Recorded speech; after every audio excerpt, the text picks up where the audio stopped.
Hi guys, first of all, Happy New Year from G2G. Hopefully 2021's a better one than 2020. So what we're going to do is we're going to look at running. So this post is all going to be a bit about New Year and running. A lot of people start off the new year, try and get fit and healthy. And what we tend to see is those people who haven't really succeeded or have got injured. And we try and help them on their journey, on their way, and get them stronger and able to move better with it. Some people that we see have tried running and got aches, pains, niggles. They've gone and hit it too hard, so they've covered too much distance or gone go hard or go home or do as much as you can in the first couple of weeks and suddenly they hit burnout. So what we're going to look at is really what those aches, pains and niggles are caused by, and what we can do is simple exercises at home or in the gym that you can do to avoid them. So the first thing we're going to look at is calf pain. Then we're going to look at knee pain. Then we're going to look at back pain, shoulder pain, and any sort of foot issues that we tend to have with that. So the first thing we're going to look at is really calf pain. So why do we get calf pain? A lot of this stuff is going to be down to running technique, and I'll be totally honest, I'm no running technique expert, okay? I can spot basic things, but that's what you need a running coach for. What we often tend to find is that calf pain when running occurs due to that person either having weak calves, being new to the movement, i.e. having not run before, or due to poor running technique, so a lack of extension through that back hip. So they're really just pushing off the calf and not getting much of the glute and hamstring involved when they're moving through to try and push off. So one of the things we can do is just a very simple calf raise. So that's just going to help you think about moving through the calves and getting right up onto the toe and back down again. So what we can do is we can grab a step box. The first thing we're going to look at is a simple calf raise. Now, there's loads of variations, loads of different ways you can do this. You can just use a simple steps at the bottom of the stairs, a doorstep, anything like that at home.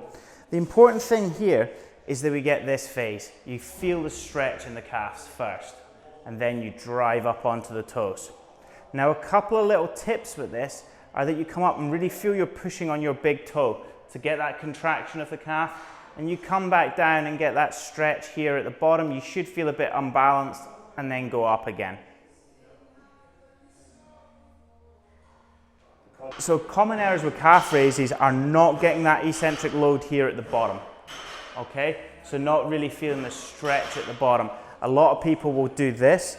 They'll get basically their whole foot on it and just have a little bit off the back and then stretch, and you don't really get anything out of it. You've actually got to feel a little bit unbalanced, like so.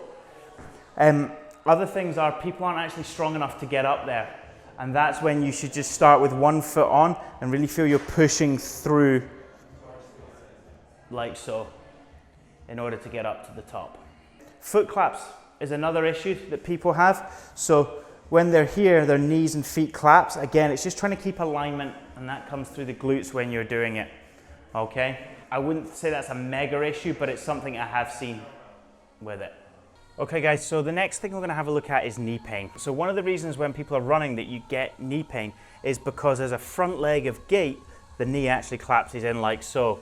You imagine this with impact, you're taking all the load on the knee, it's collapsing in here, really the knee's coming in, the load is coming straight down through the medial part of the knee capsule.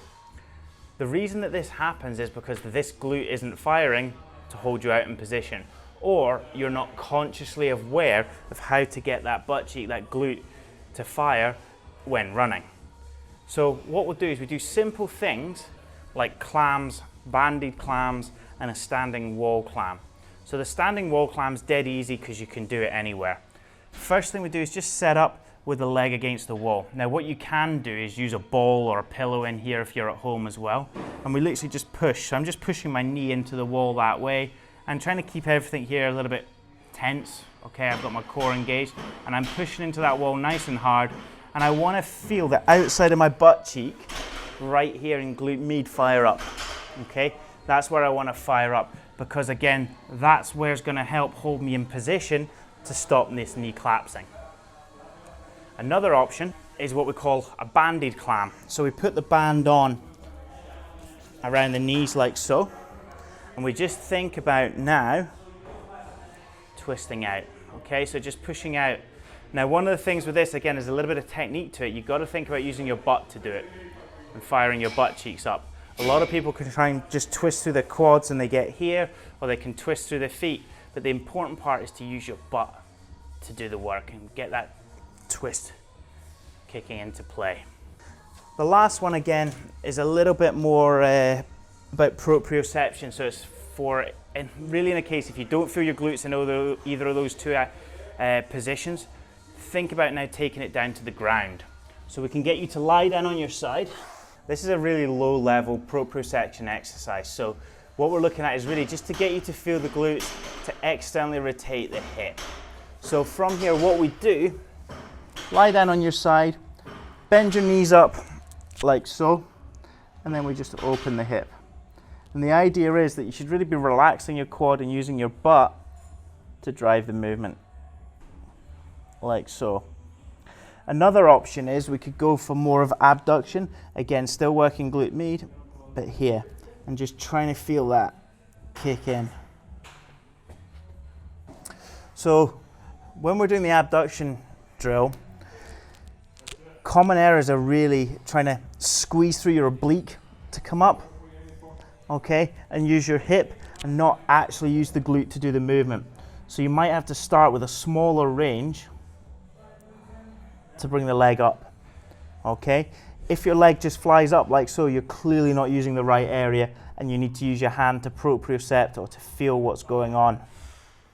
So when we're doing these corrective exercises or basic strength exercises, I'd really recommend us doing them as part of a warm-up pre-running. I'd also recommend just trying to intertwine them into any strength training routine that you're going in or strength training program that you're going through. They're just going to help you propriocept and feel different muscle groups and things that are possibly slightly weaker and help correct those. Again, a lot of this involves mind and muscle connection and focus, but it all creates that bigger picture of you being able to run for longer, run injury-free. Back pain in relation to running. And this is a really common issue that people have because they basically run through their lower back. And what we mean by that is when they're running, they have a big hyperextension. So the pelvis falls into an anterior tilt and they lift a tall, proud chest, which is great. However, the ribs are flaring here. And as you can see, I've got a big arch and a big curve into my lower back. So then I start running with that and I take a lot of the impact through here. So what a lot of people feel is a sharp or annoying pain right through the base of their spine. The other thing that people feel is around the SI joint areas here, that those seize up or you get pain. And that could be because one rib cage or one side of the rib cage is flaring and dumping into the opposing side of the lower back here. And what we want to come up with is some ways of correcting and repositioning this so that what happens is you can run pain-free and so you can feel strong when you do it. Remember, when we have core strength, suddenly we feel strong and we feel stable and you're able to do things like transition and move through your arms and legs a lot better. So one very simple exercise that we do for this is called a dead bug. Now, because runners run with a tall, proud chest quite a lot of the time, what we want to do is think about using something to help us get the rib cage down. So doing what we call an anchored dead bug is ideal for this. So I'm going to start with a kettlebell and I'm going to lie back on the ground and I'm going to hold on to the top of the kettlebell. My head is pretty much touching it as well. From there, I'm going to lift both my legs up and tuck my pelvis under. So I should feel my lower back flat on the ground now.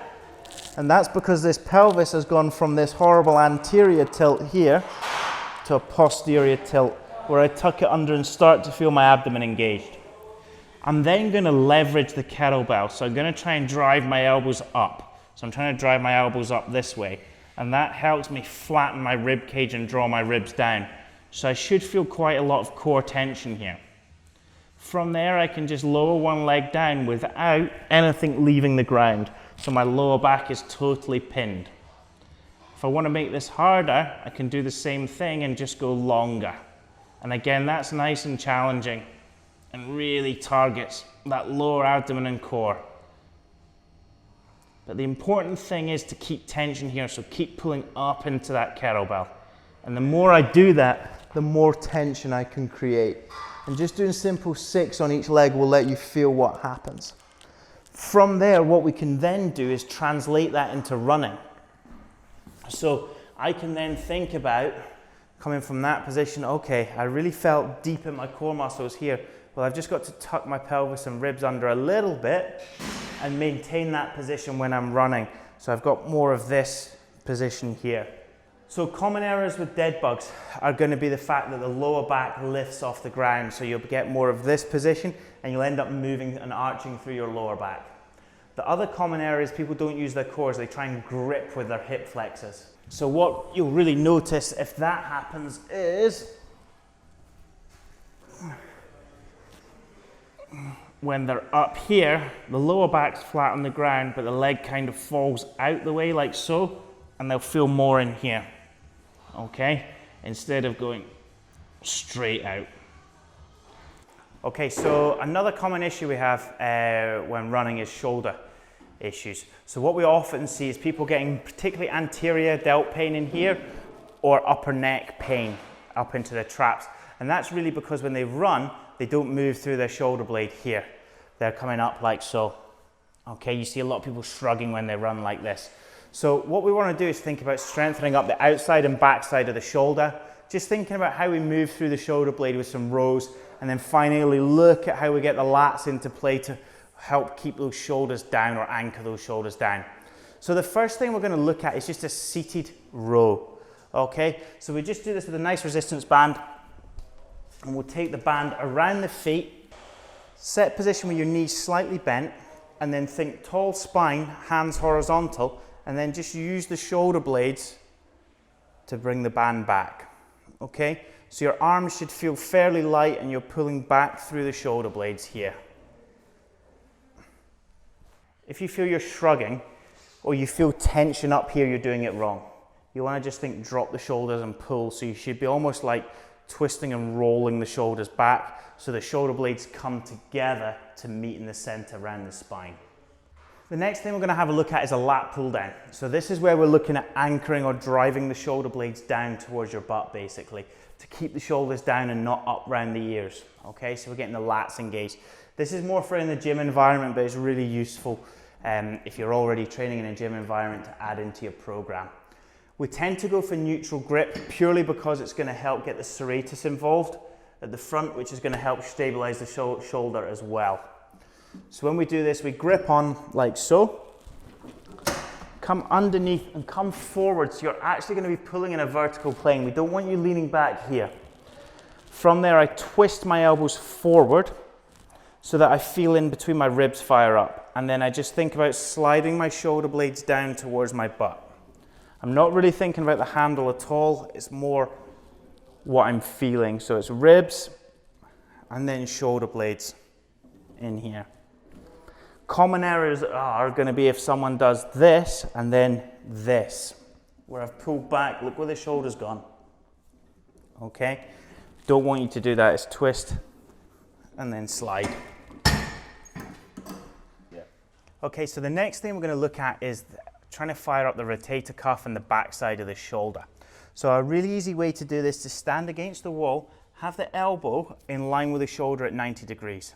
And from there, just rotate it up so that your wrist or the back of the hand touches the wall and push into it. So what we should feel is the back of that shoulder, and then just use your elbow as a pivot point here to fire everything up. Okay, so the next thing we're going to look at is foot pain. So one of the common issues we see with people who are running is they get something called plantar fasciitis. So this is where the plantar fascia at the bottom of the foot that runs right along here becomes inflamed, swollen, and sore. It's often indicated by people who have got heel pain. Now, one of the things this could be caused by, apart from impact on the ground, is the fact that the talus doesn't lock up, okay, as a back foot of gait. So what happens is the foot collapses in here, and then as you move through, it's still staying collapsed. It actually doesn't lock up and do this. So what we're looking for you to do is to move through and actually the back foot to lock up slightly here. Now what I mean by that, it should be really doing this. So it suddenly moves through there. And what happens is that means we can transition and create power out of the foot.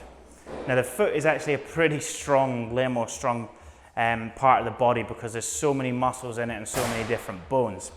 But essentially what we want to do is train it to do that as a back foot gate. So there's two very simple drills we can do for this. The first one is just move back and forward and feel as if it twists like so. Okay, as you do it and you come up onto that big toe. The second thing we can do is what we call a T drill. So we keep the back foot in line and we just rotate in towards it. And what you should feel is the instep, so the arch of your foot just raise up. And this is something you can just integrate anywhere, you know. You can just do a few of these here and there.